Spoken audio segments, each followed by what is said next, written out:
नमस्कार, मैं हूँ आपका दोस्त विजय विद्रोही। आप मुझसे जुड़ चुके हैं, इसके लिए आप सबका तहे दिल से शुक्रिया और अगले 7-8 मिनट में आपसे जुड़े रहने की कोशिश करूँगा। तो सुप्रीम कोर्ट ने आरक्षण को लेकर जो ऐतिहासिक फैसला सुनाया है, क्या उस पर भजनलाल सरकार, राजस्थान की सरकार अमल करेगी? ये बड़ा सवाल है। सुप्रीम कोर्ट की 7 जजों की संवैधानिक पीठ ने ऐलान किया है कि अब राज्यों को भी हक होगा कि वो एससी और एसटी में जो जातियां शामिल हैं, उनका वर्गीकरण कर सकती है, विभाजन कर सकती है, कोटा में कोटा दे सकती है। एससी एसटी यानी दलित और आदिवासी में। पहले ये काम एससी और एसटी में जातियों को शामिल करने का काम केंद्र के स्तर पर यानी राष्ट्रपति के स्तर पर ही किया जाता था। सरल शब्दों में ये है कि राजस्थान में जैसे 16% एससी हैं, शेड्यूल कास्ट हैं, दलित हैं, 12% शेड्यूल ट्राइब हैं, आदिवासी हैं, ये हो गए 28 और बाकी 21% ओबीसी हैं। उनका एक हिस्सा हटाकर थोड़ा सा फिर वो 5% एमबीसी दिया गया, गुर्जरों को और कुछ और 4-5 और जातियों को शामिल किया गया। वो मामला अलग है क्योंकि सुप्रीम कोर्ट ने अभी आदिवासियों और दलितों को लेकर ही फैसला सुनाया है।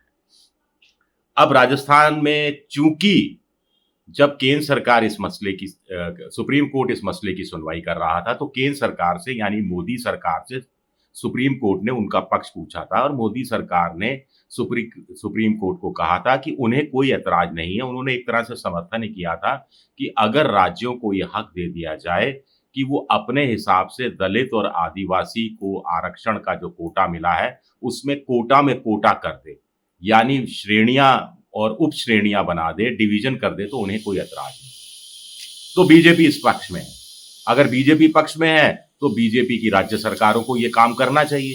क्या भजनलाल शर्मा ये काम करेंगे राजस्थान में?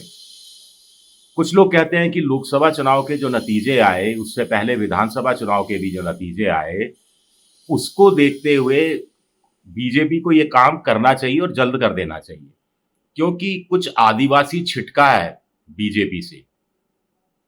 भले ही वो बड़ी संख्या में छिटक कर कांग्रेस की तरफ ना गया हो, लेकिन भारतीय ट्राइबल पार्टी की तरफ गया है, जिसने गठजोड़ कर लिया है कांग्रेस के साथ। इसी तरह दलित भी छिटका है।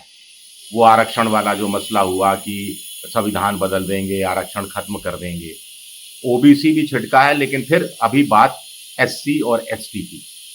तो ऐसे छिटके हुए वोट को, और दलितों में जो महादलित हैं, जो आदिवासियों में सचमुच में जो बिल्कुल ही आदिवासी इलाकों में आदिकालीन स्थितियों में रह रहे हैं, जिन तक विकास नहीं पहुंचा है, उनके उत्थान के लिए तो भजनलाल शर्मा को यह फैसला कर देना चाहिए। अब राजस्थान में अगर शेड्यूल कास्ट की देखें तो कुल मिलाकर 56 जातियां हैं।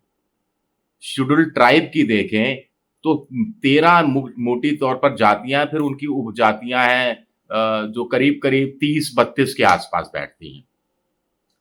शेड्यूल ट्राइब में देखें, आदिवासी में देखें तो एक तरफ आपको मीणा नजर आते हैं पूर्वी राजस्थान के, दूसरी तरफ भील मीणा और दूसरी तरह के रावल मीणा, अन्य तरह के कई मीणा हैं जाति उपजातियों के हिसाब से जो दक्षिण राजस्थान में नजर आते हैं।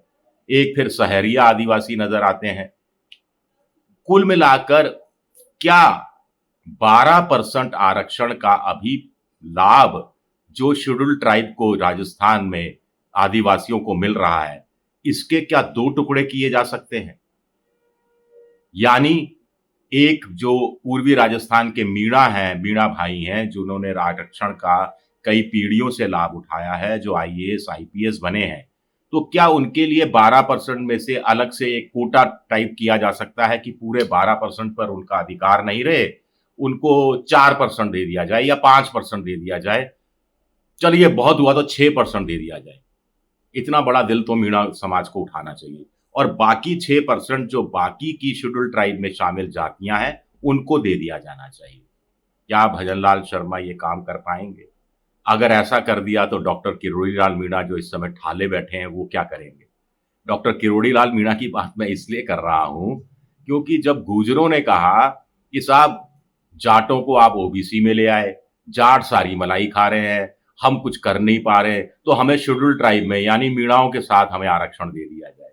तो डॉक्टर किरोड़ी लाल मीणा ही कर्नल किरोड़ी सिंह बैंसला गुर्जर जो थे उनके खिलाफ आ खड़े हुए थे और उन्होंने कहा था कि आदिवासी आरक्षण का 1% भी गुर्जरों को नहीं दिया जाना चाहिए।